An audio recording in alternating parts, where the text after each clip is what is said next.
मैं दिलावर पठान, महाराजा जीवाजीराव शिंदे महाविद्यालय Shrigonda, junior college, Hindi विभाग। चलिए छात्रों, पिछले वीडियो में हम लोगों ने गुरुबानी, यह जो गुरु नानक द्वारा लिखी हुई कविता है, इस कविता का बहुत सा अंश देख लिया है। आज हम इस कविता की अंतिम जो 2 कड़ियाँ है, उन कड़ियों को यहाँ पर देखने जा रहे हैं। अंतिम 2 कड़ियाँ इस प्रकार है, पहले मैं पढ़ूंगा, आप लोग ध्यान से सुनिए।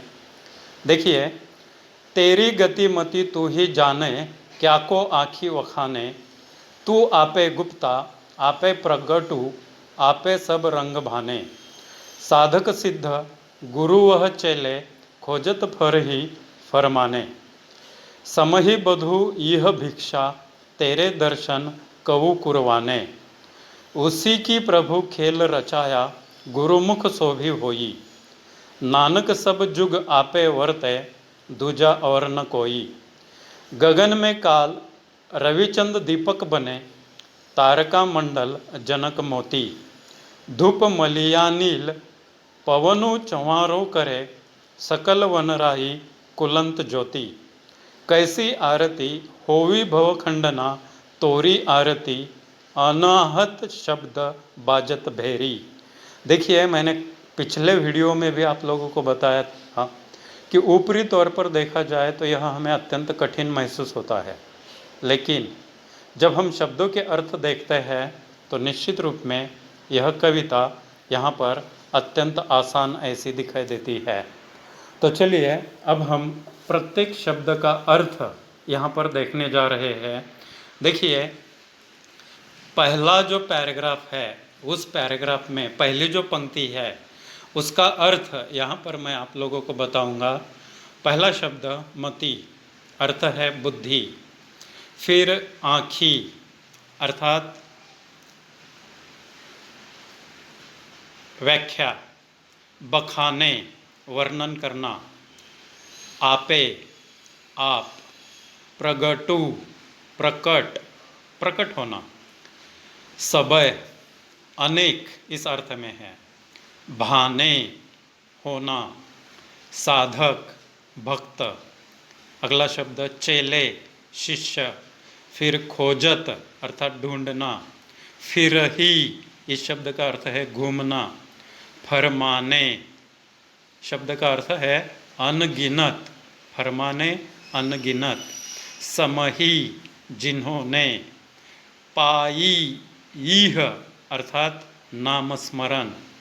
फिर भिक्षा, भिक्षा का अर्थ यहाँ पर होता है दान अथवा प्रसाद। फिर कवु, कवु का अर्थ है प्राप्त। कुरवाने अर्थात करना, कवु कुरवाने अर्थात प्राप्त करना।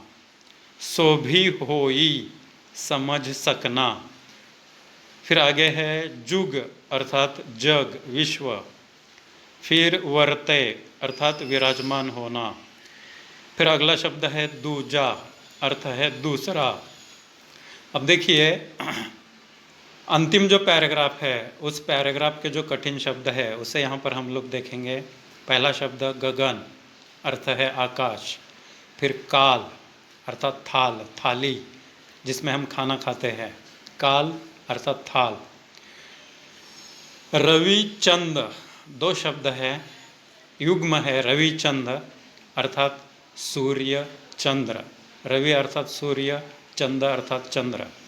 तारका अर्थ है तारे, मंडल वायुमंडल, जनक अर्थात निर्माण, धूप खुशबू, अगरबत्ती वगैरह हम लोग लगाते हैं जिसे धूप भी कहते हैं। धूप अगरबत्ती जिसकी खुशबू, धूप अर्थात खुशबू। मलय नील, मलय नील इस शब्द का अर्थ है हिमालय। पवन अर्थ है हवा। अगला शब्द चंवरो अर्थात शोर, करे करना, ऐसा भी होता है चवरो करे, शोर करना।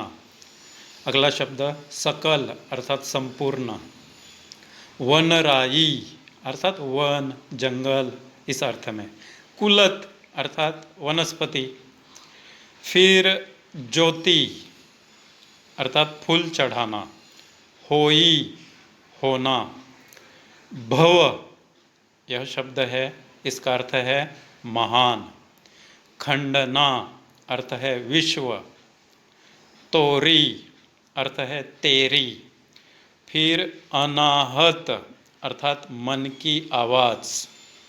अगला शब्द, देखिए शब्द क्या है, शब्द अर्थ होता है शब्द, फिर लाजत अर्थात बजना, फिर अगला अंतिम शब्द भेरी अर्थात नगाड़ा। अब चलिए हम लोग यहाँ पर प्रत्येक पैराग्राफ का जो अर्थ है उस अर्थ को यहाँ पर देखेंगे। अब देखिए पहला जो पैराग्राफ है उसका अर्थ यहाँ पर मैं स्पष्ट करूँगा। तेरी गतिमति तू ही जाने, क्या को आँख वखाने, तू आपे गुप्ता आपे प्रगटू आपे सब रंग भाने। अब देखिए यह जो पंक्तियाँ है इसका अर्थ हम यहाँ पर देखेंगे। कवि गुरु नानक कहते हैं, हे प्रभु अपनी शक्ति के सब रहस्य को केवल तुम ही जानते हो, उनकी व्याख्या कोई दूसरा नहीं कर सकता। अर्थात क्या, तेरी गतिमति तू ही जाने। गुरु नानक कहते हैं, हे प्रभु तेरी गतिमति तू ही जाने, अर्थात क्या, अपनी शक्ति के सब रहस्य को, गतिमति रहस्य, तू ही जाने, क्या को आँख वखाने, अर्थात तुम ही जानते हो, उनकी व्याख्या दूसरा कोई नहीं कर सकता है। अर्थात क्या, क्या को आँखी वखाने, अर्थात उसकी व्याख्या दूसरा कोई नहीं कर सकता है। फिर अगली पंक्ति, तू आपे गुप्ता आपे प्रगटू आपे सब रंग भाने। फिर उन्होंने यहाँ पर कहा है, तुम ही अप्रकट रूप में भी हो और तुम ही प्रकट रूप में भी हो। अर्थात तू आपे गुप्ता, अर्थात हे प्रभु तुम अप्रकट रूप में हो, आपे प्रगुटा अर्थात तुम प्रकट रूप में भी हो, आपे सब रंग भाने, अर्थात यहाँ पर वे स्पष्ट करते हैं कि तुम ही प्रकट रूप में भी हो, तुम ही अप्रकट रूप में भी हो, तुम्हारे अनेक रंग है, आपे सब रंग भाने, अर्थात आपके अनेक प्रकार के रंग है, किसी भी रूप में आप लोग प्रकट हो सकते हैं।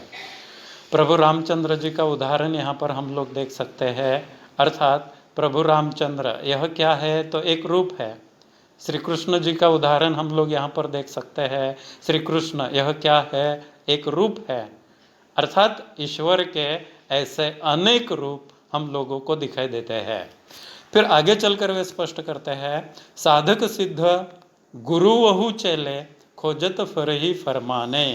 फिर आगे कहते हैं कि हे प्रभु अनगिनत साधक सिद्ध, अनगिनत आपके जो साधक है, आपके जो भक्त है, आपके जो सिद्ध है, गुरु और शिष्य क्या करते हैं, तुम्हें ढूंढते फिरते हैं, खोजत फिर ही फरमाने, अर्थात आपके गुरु, आपके शिष्य, आपके भक्त, आपके सिद्ध आपको ढूंढते हुए इधर उधर घूमते रहते हैं। अगली पंक्ति, समहि बधु पाई इह भिक्षा तेरे दर्शन कऊ कुरवाने। फिर कहते हैं, प्रभु जिन्होंने तुम्हारा नाम स्मरण किया उन्हें प्रसाद के रूप में तुम्हारे दर्शन की प्राप्ति होती है। समयी बधु पाई इह भिक्षा तेरे दर्शन कऊ कुरवाने, अर्थात समयी जिन्होंने तुम्हारा नाम स्मरण किया उन्हें भिक्षा, भिक्षा अर्थात प्रसाद, प्रसाद के रूप में क्या होता है, तो कऊ कुरवाने ईश्वर के दर्शन होते हैं। आगे, उसी की प्रभु खेल रचाया गुरुमुख शोभी होई। फिर यहाँ पर उन्होंने स्पष्ट किया है, हे प्रभु, तुम्हारे इस संसार के खेल को कोई गुरुमुख ही समझ सकता है। अर्थ, उसी के प्रभु खेल रचाया गुरुमुख शोभी, अर्थात तुम्हारे इस संसार में जो अलग अलग प्रकार के खेल, अलग अलग प्रकार के कार्य जो चल रहे हैं, इस कार्य को, इस खेल को कोई गुरुमुख, अर्थात कोई साधु संत गुरु ही यहाँ पर समझ सकता है, ऐसा उन्होंने स्पष्ट किया है। आगे, नानक सब जुग आपे वरते दूजा और न कोई। फिर उन्होंने यहाँ पर स्पष्ट किया है कि हे प्रभु, अपने इस संसार में युग युग से तुम ही विराजमान रहते हो, दूसरा कोई नहीं। नानक जी ने यहाँ पर स्पष्ट किया है, सब जुग आपे वर्ते, अर्थात इस संपूर्ण विश्व में युग युग से दूजा और न कोई, अर्थात दूसरा कोई भी विराजमान नहीं है। इस प्रकार पहले पैराग्राफ का अर्थ यहाँ पर स्पष्ट होता है। अब अंतिम पैराग्राफ देखिए, गगन में काल रविचंद दीपक बने। अब देखिए यहाँ पर गुरु नानक जी ने संसार में जो ईश्वर की दिन रात महान आरती हो रही है, हम देखिए किसी मंदिर में, घर में, अभी गणेश उत्सव हुआ है, हम लोगों ने गणेश जी की आरती की है। यह जो आरती हो रही है, इसका आधार लेकर नानक जी यहाँ पर स्पष्ट करते हैं, गगन में काल रविचंद दीपक बने, अर्थात आकाश की थाल में सूर्य और चंद्रमा के दीपक जल रहे हैं। अब देखिए, गगन अर्थात आकाश, काल अर्थात थाल, रवि चंद्र अर्थात क्या है, तो पहले हम लोगों ने देख लिया है सूर्य और चंद्र, यह क्या बने हैं, दीपक बने हुए हम लोगों को दिखाई देते हैं। अब देखिए, आकाश गगन रूपी थाल में सूर्य और चंद्र दीपक बने हुए हैं, जल रहे हैं, जिसके माध्यम से ईश्वर की आरती की जा रही है। फिर तारका मंडल जनक मोती, हजारों तारे सितारे मोती बने हुए हैं। तारका मंडल जनक मोती, अर्थात वायुमंडल में, आकाश में जो हजारों तारे हम लोगों को दिखाई देते हैं, वह यहाँ पर मोती बने हुए स्पष्ट हुए हैं। तीसरी पंक्ति, धूप मलया नील पवनु चवरो करे। अब देखिए, हिमालय पर्वत जो है, मलय पर्वत जो है, उसकी जो हवा है, उस हवा को, अर्थात उन्होंने धूप की उपमा दी है और वह महक रही है, उसकी खुशबू चारों ओर फैल गई है। सकल वनराई कुलंती ज्योति। अब यहाँ पर वे स्पष्ट करते हैं, जंगल की सभी वनस्पतियाँ उस आरती के समय फूल चढ़ाने का कार्य कर रही है। हिमालय पर्वत क्या कर रहा है, तो सभी ओर खुशबू फैला रहा है। फूल चढ़ाने का कार्य कौन कर रही है, तो जंगल में जो वनस्पतियाँ है, वह वनस्पतियाँ आरती के समय फूल चढ़ाने का कार्य कर रही है। अर्थात इस प्रकार ईश्वर की आरती यहाँ पर हो रही है। फिर आगे, कैसी आरती होवी भव खंडना, तोरी आरती अनाहत शब्द बाजत भेरी।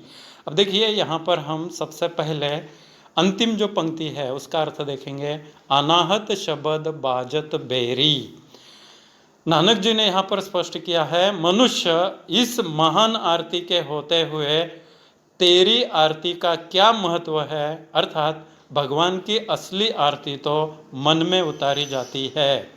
श्रद्धा ही भक्त की सबसे बड़ी ईश्वर को भेंट होती है। अब देखिए, हम जो आरती वगैरह करते हैं ईश्वर की वगैरह, वास्तविक रूप में उस आरती के बजाय अगर हमारे मन में ईश्वर का अस्तित्व होता है, तो निश्चित रूप में वह मन के माध्यम से होने वाली जो आरती है वह आरती यहाँ पर अत्यंत महत्वपूर्ण है। अर्थात कैसे आरती होवी भवखंडना तोरी आरती, अर्थात हृदय में अनहद नाद का वाद्य बज रहा है, ऐसा वे यहाँ पर स्पष्ट करते हैं। कैसी आरती होवी भवखंडना तोरी आरती, अर्थात वे यहाँ पर स्पष्ट करते हैं कि हृदय में अनाहत शब्द बाजत भेरी, अर्थात हृदय में मन के द्वारा जो अनहद नाद बज रहा है वह आरती यहाँ पर अत्यंत महत्वपूर्ण है। इस महान आरती के होते हुए मनुष्य जो आरती वहाँ पर कर रहा है वह आरती यहाँ पर किसी भी काम की नहीं है, ऐसा स्पष्ट किया है। और कहते हैं कि वास्तविक आरती मनुष्य के मन में होना यहाँ पर अत्यंत आवश्यक है। अर्थात इस प्रकार यह जो कविता है, यह कविता यहाँ पर पूर्ण हुई है। धन्यवाद।